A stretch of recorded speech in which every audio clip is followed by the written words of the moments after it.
Saya peserta nomor urut 13, saya mendampingi Pia dari Gereja Hati Kudus Tuhan Yesus Keyuran. Pada hari ini saya akan menceritakan sebuah kisah seorang nabi. Sebelumnya saya ingin bertanya, kalau Bapak Ibu di rumah itu kira-kira kalau adik-adik itu ada yang pernah merasa malas nggak? Kalau diberikan tugas dan tanggung jawab. Atau mungkin Bapak Ibu guru, ada anak-anak yang di sekolah merasa malas? Ternyata yang pernah merasa malas itu tidak hanya kita, tidak hanya anak-anak dan adik-adik, tetapi seorang utusan Tuhan juga pernah ada yang merasakan malas, tidak mau melaksanakan apa yang diperintahkan Tuhan. Hari ini saya akan menceritakan tentang kisah Nabi Yunus, diambil dari Yunus 1 sampai 3. Dikisahkan pada suatu ketika ada seorang utusan Allah bernama Yunus. Allah memerintahkan Yunus untuk berseru kepada masyarakat Niniwe, kepada orang-orang Niniwe, karena pada waktu itu orang-orang Niniwe suka berbuat jahat. Mereka mencuri, mereka membunuh, mereka berbohong. Lalu Tuhan memerintahkan Yunus untuk berseru kepada orang-orang Niniwe supaya mereka tidak terkena hukuman Tuhan. Tapi Yunus tidak mau. Yunus lari dari Tuhan. Yunus lari pergi jauh. Dia ingin pergi ke Tarsis. Lalu sampailah Yunus ke sebuah kota bernama Yafo. Di kota itu Yunus datang ke sebuah pelabuhan. Dia membeli tiket kapal untuk naik bersama orang-orang lain pergi jauh ke Tarsis, menjauhi dari perintah Tuhan. Ketika sudah naik ke kapal, Yunus mencari tempat yang paling nyaman. Yunus duduk. Dia merasa lega sekali bahwa biarkan orang-orang Niniwe itu terkena hukuman Tuhan karena mereka sudah berbuat jahat. Dia tertidur dengan nyamannya, lalu kapal itu berlayar jauh ke Tarsis. Tapi Yunus lupa bahwa Tuhan itu Maha mengetahui. Tidak ada yang bisa luput dari hadapan Tuhan.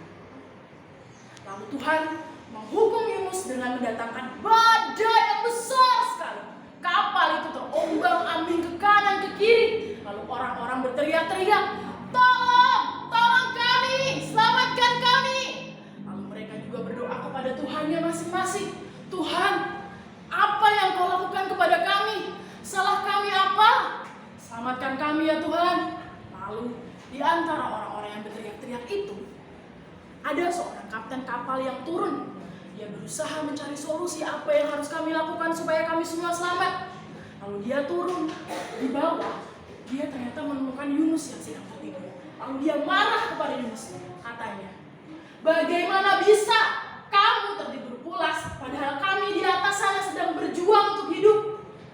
Lalu setelah itu Yunus bangun. Dia naik ke atas. Lalu menemukan orang-orang yang tadi sedang berteriak-teriak, sedang kebingungan.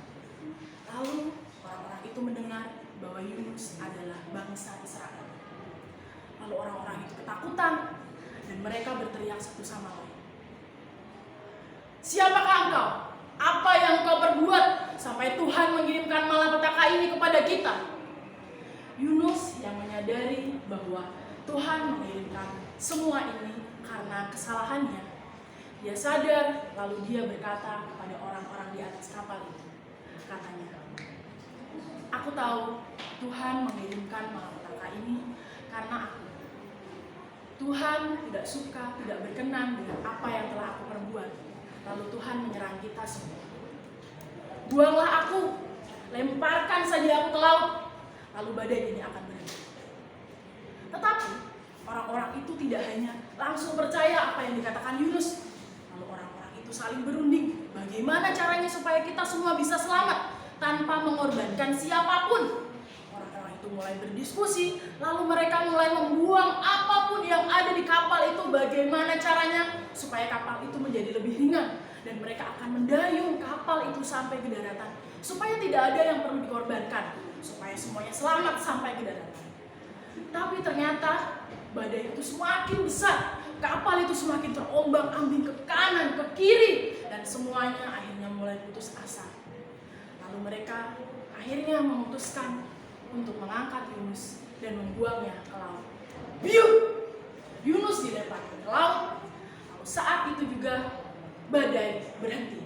Laut kembali menjadi tenang dan semua orang di dalam kapal selamat kecuali Yunus. Yunus yang masuk ke dalam laut, dia kedinginan. Bagaimana ini? Dia berpikir bagaimana supaya tidak tenggelam. Dia berenang. Dia berusaha berenang naik ke permukaan. Tapi ternyata sulit. Karena lautnya terlalu dalam. Lalu setelah Yunus mencoba berenang, dia merasakan ada yang menambar dari belakang. Puh! Ternyata dia mencari, dia berkeliling, dia mencari sambil panik. Dia bingung, dia ingin berteriak meminta tolong, tapi tidak bisa.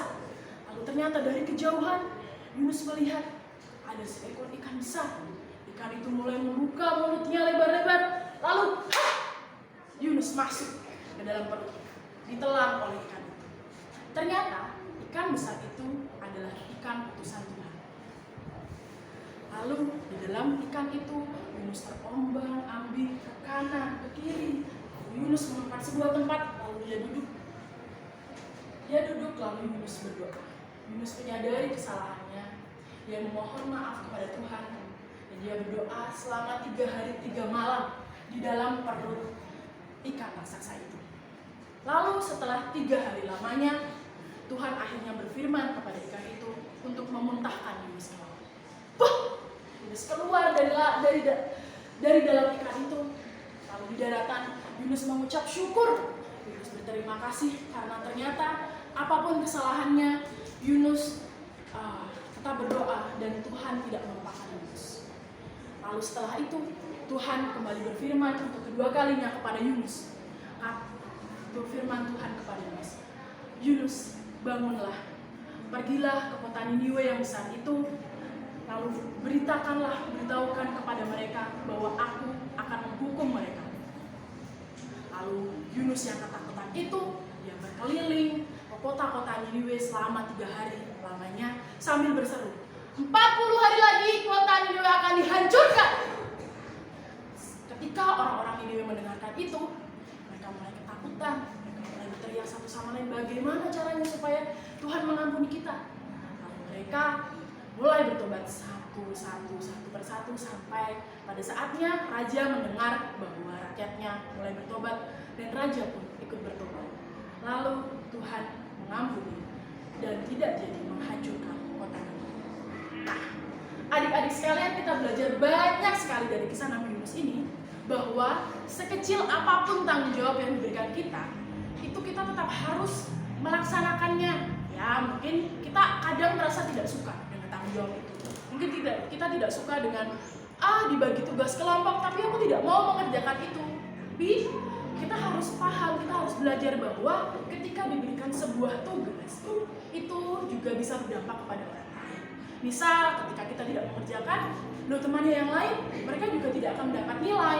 Jadi sekecil apapun tugas yang diberikan orang tua, guru, atau yang lain, itu juga tetap kita harus kerjakan. Karena kalau dengan tanggung jawab yang kecil saja kita tidak bisa melaksanakannya, apalagi ketika nanti kita diberikan tanggung jawab yang lebih besar, tanggung jawab untuk mewartakan kasih Tuhan, apakah kita juga akan malas?